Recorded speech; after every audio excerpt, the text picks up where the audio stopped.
For advertisement, call 8125893028. Our Gmail maxtvtelugu@gmail.com. నమస్తే, welcome to max TV. ప్రస్తుతం మనతో పాటు ఉన్నారు ప్రముఖ జ్యోతిష్య వాస్తు పండితులు నానాజీ పట్నాయక్ గారు. నమస్కారం గురుగారు. శ్రీమాత్రే నమః. ఎలా ఉన్నారు గురుగారు? అద్భుతంగా ఉన్నానమ్మా. గురుగారు, పంచగ్రహ కూటమి వల్ల జూన్ మాసంలో ఏ రాశి ఫలాలకి ఎలా ఉండబోతుంది? తప్పకుండా అమ్మా. ఫస్ట్ ఆఫ్ ఆల్ ఏంటంటే ఇక్కడ పంచగ్రహ కూటమి అనేటువంటిది మనకి 5, 6 తేదీలు ఉంటుంది. 5 గ్రహాలు, అందులో ముఖ్యంగా చంద్రుడు, రవి, గురువు, శుక్రుడు, బుధుడు, ఈ 5 గ్రహాలు కలిసి ఉంటున్నాయి. 5, 6 తేదీలు మాత్రం కలిసి ఉంటాయి. దాని తర్వాత చంద్రుడు మారిపోతాడు. 4 గ్రహాలు ఉంటాయి, అవి 14వ తేదీ వరకు ఉండి దాని తర్వాత అవి కూడా పక్కకి వెళ్ళిపోతాయి. అయితే వీటి మూలంగా ద్వాదశ లగ్నాలు, ముఖ్యంగా లగ్నం తీసుకోవాలి, లగ్నం తెలియని వారు రాసి చూసుకోవచ్చు. ఇదొక ప్రభావం. అయితే కుజుడు మరియు శని ఇద్దరు కూడా, కుజుడు తన ఓన్ హౌస్లో ఫైరీ సైన్లో ఉన్నాడు, శని కుంభరాశిలో ఉన్నాడు. ఈ శని కుజుడిని చూస్తున్నాడు. మనకి సర్వసాధారణంగా ఏంటంటే మనకి ఈ శని కుజుడు ఎప్పుడైనా వీక్షించుకుంటున్నప్పుడు ఆ సంవత్సరం ఉండేటువంటి ఫలితాలతో సంబంధం చూసుకుంటారు. క్రోధీనామ సంవత్సరం వచ్చింది ఈసారి మనకి.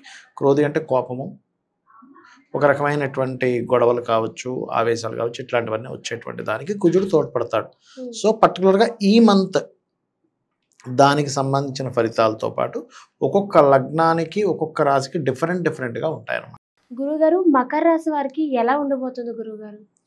మకర లగ్నం కానీ రాశి వారికి కానమ్మా, ఈ పంచగ్రహ కూటమి అనేటువంటిది ముఖ్యంగా బంధువర్గంలోనే అనవసరమైన శత్రుత్వాన్ని ఇస్తుంది. అది కూడా తండ్రి గారి వల్ల, లేకపోతే మేనమామకి తండ్రికి అయినటువంటి గొడవ వల్ల ఈ ఇబ్బంది అనేటువంటి చూపిస్తూ ఉంటుంది. అలాగే అప్పులు అండ్ కొంత గురువులతోని, అండ్ అదేవిధంగా పురోహితులతో ఎవరితోనైనా మిస్కమ్యూనికేషన్స్ అవ్వడము, లేకపోతే కొన్ని మంచి కర్మల కోసమే ఖర్చు పెడతారు, అందులో ఎటువంటి డౌట్ లేదు. కాకపోతే ఇక్కడ ఏంటంటే కొన్ని విషయాల్లో శుభకర్మల కోసమే ఎక్కువ ఖర్చు పెట్టడం, పుణ్యకార్యాల కోసం, పూజల కోసం, దేనికోసం ఎక్కువ ఖర్చు పెట్టడం అనేది జరుగుతుంది వీరికి. అయితే మంచి కూడా ఉంటుంది కదా, ఏం జరగవచ్చు అని చూసుకున్నట్లయితే ప్రత్యేకంగా ఇక్కడ ఇన్సూరెన్సెస్ మూలంగా కలిసి రావడం ఒకటి, అండ్ అలాగే దేవతా సంబంధించిన క్షేత్రాలకు వెళ్ళడం ఒకటి బాగా కలిసి వస్తుంది చెప్పాలంటే. అండ్ ఈ 2వ స్థానంలో ఉన్నటువంటి శని, 4లో ఉండేటువంటి కుజుడు వల్ల ఏమిటి అంటే ఏదైనా ఒక ప్రాపర్టీస్ కొనుగోలు చేసేటప్పుడు చూసుకొని కొనుగోలు చేయాలి ఈ పర్టికులర్ టైంలో. ఎందుకు అంటే కుజుడు 4లో ఉన్నాడు, గొడవలకు స్థానంలో.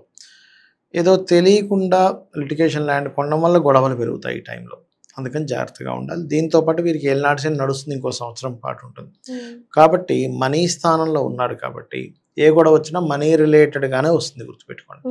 అందుకని ఫైనాన్షియల్ మ్యాటర్స్ సంబంధించిన విషయాలలో కాస్త జాగ్రత్త వహిస్తూ ఉండాలి. ఇక కెరియర్ విషయంలో మాత్రం కొన్ని మార్పులు ఉన్నాయి. ఉద్యోగంలో మార్పులు ఈ పంచగ్రహ కూటమి ఇస్తుంది. ఏ దేవుని స్మరిస్తే మంచిది అంటారు గురువు?